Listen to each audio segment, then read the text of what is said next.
안녕하세요. MC 권도현입니다. 2024 녹색기술 리포트 시작합니다.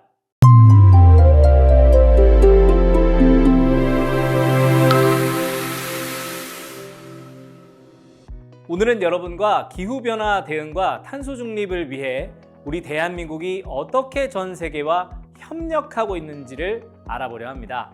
주제가 무엇인지 예측이 되시나요? 오늘의 주제는 국제협력, 더 자세하게는 양자 국제협력입니다. 세계는 2015년 파리협정을 통해 함께 온실가스 배출을 줄이고 지구온난화에 심각한 영향을 완화하기 위해 협력할 것을 약속했습니다. 하지만 목표를 달성하기 위해서는 개별 국가의 노력만으로는 충분하지는 않은데요. 많은 국가들이 서로 다른 경제적 기술적 능력을 가지고 있기 때문에 기후변화 대응을 위해서는 협력이 필수적입니다. 한국은 양자기후변화협력 기본협정을 통해 다양한 국가들과 협정을 체결하고 국제감축 목표를 달성하기 위한 협력 기반을 확대 중인데요. 여기서 국가녹색기술연구소는 기후변화협력 기본협정을 이행할 때 과학기술정보통신부의 역할과 강점을 정리했습니다. 나아가 과학기술정보통신부가 가진 외교협력 채널을 활용한 국제협력과 기후기술센터 네트워크 대한민국 협력연락사무소를 기술협력의 거점으로 활용하는 방안을 제언하기도 했습니다.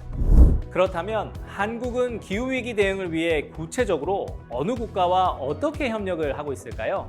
수많은 협력국 중에서 영국의 예시를 알아보겠습니다. 한국과 영국은 분산에너지 기술을 협력하고 있는데요. 분산에너지 기술은 여러 장소에서 필요한 만큼 에너지를 생산하고 사용하는 방법을 말합니다. 이렇게 하면 에너지 효율이 좋아지고 전기가 멀리 이동하는 동안 발생하는 손실을 줄일 수가 있습니다. 이런 분산에너지 기술은 전 세계 에너지 전환의 핵심 요소로 떠오르는 기술인데요. 한국의 분산 시스템 구성 기술과 영국의 재생에너지 기술 간 협력을 통해 기술 상용화 플랫폼을 창출할 수 있는 잠재력을 가지고 있다고 합니다. 그래서 한국과 영국은 함께 분산형 재생에너지 통합 플랫폼의 파일럿 실증을 목표로 달리고 있는데요.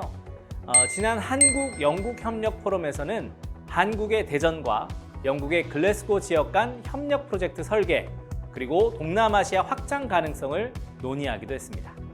양국은 협력을 통해 새로운 재생에너지 사업 모델을 개발하고 다른 국가, 또 지역으로의 확장을 촉진하는 계기가 될 것으로 기대하고 있습니다. 사실 직접적인 교류뿐 아니라 여러 국가의 사례를 분석하고 한국의 기후변화 대응 전략과 비교를 해서 고민하는 것 또한 중요한데요. 국가녹색기술연구소는 연구를 통해 국제사회에서의 협력이나 활동을 제언하는 경우도 있습니다. 예를 들어 한국과 일본은 수소시장에서의 우위를 점하기 위해 수소기술의 국제 표준화와 다자간 협력의 중요성을 인식하고 관련 전략을 수립한 국가입니다.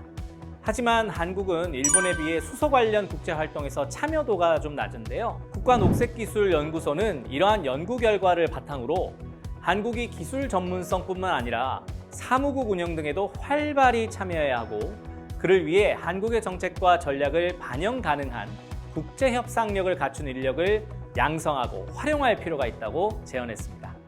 이런 경우도 있습니다. 프랑스의 주요 도시들은 홍수와 폭염 등 이상기후로 인한 극심한 피해를 겪고 있는데요. 프랑스는 기후변화를 경제성장을 위협할 수 있는 심각한 위험 요인으로 판단해서 여러 대응 체계를 적극적으로 마련 중입니다. 국가녹색기술연구소는 한국도 프랑스의 사례를 참고해 비관적인 시나리오를 고려한 대응책 구성과 도시부문 기후변화 적응 정책, 그리고 R&D 프로그램 추진을 검토해 볼 필요가 있겠다고 제언했습니다. 양자 국제협력은 앞으로 더욱 중요해지고 또 강화될 예정입니다. 2023년 11월 완료된 제1차 글로벌 이행 점검 GST의 결과를 보면 알 수 있죠. GST는 5년마다 각국의 파리협정 이행 현황을 평가하는 자리인데요.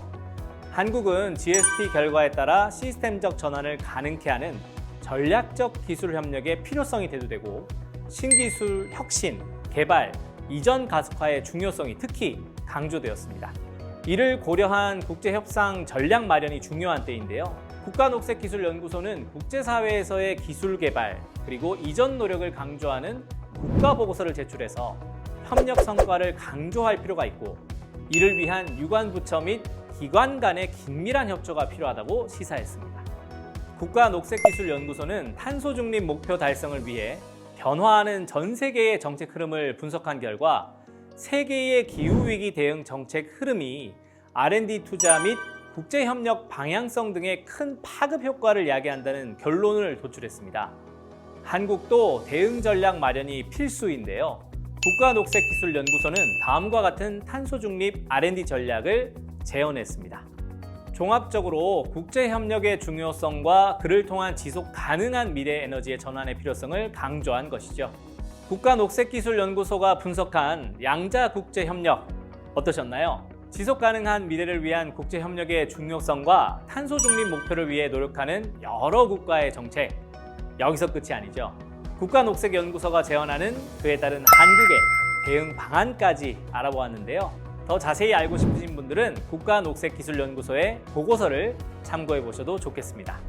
기후변화 대응 앞에서 국가 간 협력은 기술의 발전을 넘어 전 세계 기후변화 해결을 위한 중요한 윤활유가 되어주고 나아가 발판이 되어주는 힘인 것 같습니다. 협력은 국가녹색기술연구소가 지속 가능한 미래를 위해 강조한 단어이기도 한데요. 저도 함께의 힘을 기억하며 살아야겠습니다. 2024 녹색기술 리포트, 다음 편에서는 다자 국제협력에 대해서 풀어보도록 하겠습니다. 구독, 좋아요, 알림 설정, 그리고 하단 더보기 확인까지 잊지 마세요. 안녕!